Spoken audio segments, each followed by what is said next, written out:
Hi friends, எல்லாருக்கும் வணக்கம். Welcome to tender coconut. So இன்றைக்கி நாம் பார்க்க போகிற ரெசிபி பார்த்திங்கன்னா ஃப்ரைட் ரைஸ்.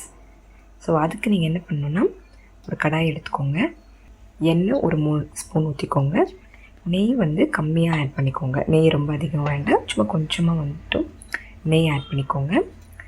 இது பார்த்திங்கன்னா பூண்டு ஒரு 5-6 பல் பூண்டு எடுத்து அது நல்லா கொஞ்சம் ஸ்மாஷ் பண்ணி வச்சுக்கோங்க. அந்த பூண்டு போட்டுக்கோங்க. அதுக்கப்புறம் பொடி பொடியாக நறுக்கி வச்சு ஆனியன்ஸ் சேர்த்துட்டு, இந்த பூண்டும் ஆனியனும் ஓரளவுக்கு நல்லா கொஞ்சம் வதங்குற வரைக்கும் நல்லா சாட்டே பண்ணிக்கோங்க. ஓரளவுக்கு கொஞ்சம் அந்த இது ஆனியனோட கலர் கொஞ்சம் ஒரு கோல்டன் ப்ரௌன் ஆகிற வரைக்கும் அதை நல்லா ஆயில்லையே ஃப்ரை பண்ணுங்கள். ஸோ அதுக்குள்ளே என்ன பண்ணுறீங்கன்னா, வெஜிடபிள்ஸ் உங்களுக்கு இப்போ நான் இங்கே போடுறது பார்த்திங்கன்னா பீன்ஸ் அண்ட் கேரட் மட்டும்தான் போடுறேன். இப்போ இன்கேஸ் உங்கள்கிட்ட இது ப்ரொக்கோலி, காலிஃப்ளவர் அந்த மாதிரி வெஜிடபிள்ஸ் இருந்தாலும் நீங்கள் சேர்த்துக்கலாம். ஸோ அதையும் பார்த்திங்கன்னா ரொம்ப பொடி பொடியாக, இப்போ காலிஃப்ளவர் அப்படிங்கிறப்ப நீங்கள் அதை ஃப்ரை பண்ணி எடுத்துக்கலாம். ஸோ அது உங்களோட இஷ்டம். இங்கே நான் கேரட் அண்ட் பீன்ஸ் மட்டும் தான் போட்டிருக்கேன்.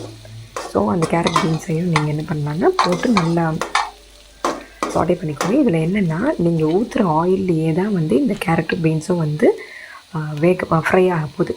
ஸோ நீங்கள் என்ன பண்ணணுன்னா, ஃப்ளேமை ரொம்ப சிம்மில் வச்சுட்டு ஓரளவுக்கு நல்லா கிளறி விட்டுட்டே இருங்க. அது அந்த கேரட் அண்ட் பீன்ஸ் பொடி பொடியாக கட் பண்ணியிருக்கணும். அப்போ தான் அது ஈஸியாக எண்ணெயில் வேகும். ஸோ ஓரளவுக்கு அந்த வெஜிடபிள்ஸ் வெந்த பிறகு கொஞ்சம் கரம் மசாலா, கொஞ்சம் ரா சில்லி பவுடர் ஆட் பண்ணிக்கிறோம். ஆட் பண்ணிவிட்டு அதையும் அந்த காயோடு நல்லா கலந்து விட்டுடணும். கலந்து விட்டுட்டு தேவையான அளவு உப்பு போட்டுக்கோங்க. உப்பு போட்டு முட்டை ஊற்றிக்கோங்க. ஸோ முட்டை உடச்சி ஊற்றிக்கோங்க. முட்டை எதுக்கு ஊற்றுறது, இப்போது ஆக்சுவலி பார்த்திங்கன்னா இந்த முட்டை நம்ம போடுறப்ப அது நல்லா அந்த ரைஸோடு நல்லா பிளெண்ட் ஆகிடும். ஸோ அதுக்காக தான் முட்டை போடுறோம். இப்போ முட்டை வேண்டாம் அப்படிங்கிறவங்க நீங்கள் அந்த இதை ஸ்கிப் பண்ணிக்கலாம். ஸோ இப்போ ஓரளவுக்கு நல்லா அந்த முட்டை, அந்த மசாலா எல்லாம் சேர்ந்து நல்லா வதக்கிக்கோங்க.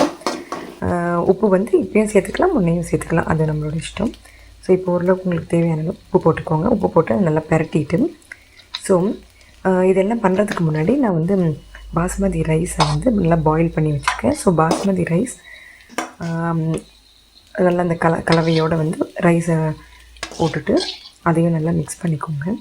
ஸோ இது என்னென்னா, இந்த ரைஸ் வேகிறதுக்கு தண்ணியை விட்டு அதில் ஒரு 4-5 புதினா லீவ்ஸ் போட்டுக்கோங்க. அப்புறம் ஒரு ஸ்பூன் ஆயில் ஊற்றிக்கோங்க. அப்போ தான் அந்த அரிசி ஒன்றோட ஒன்று ஒட்டாமல் நல்லா உதிரி உதிரியாக வரும். ஸோ இப்போ அதை எடுத்து கொஞ்சம் நேரம் ஆற வச்சுருங்க.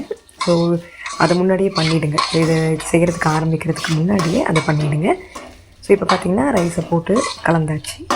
ஸோ இப்போ பார்த்திங்கன்னா ஃப்ரைட் ரைஸ் ரெடி. கொத்தமல்லி இருக்கிறவங்க அதை போட்டு கார்னிஷ் பண்ணிக்கோங்க. தேங்க்யூ.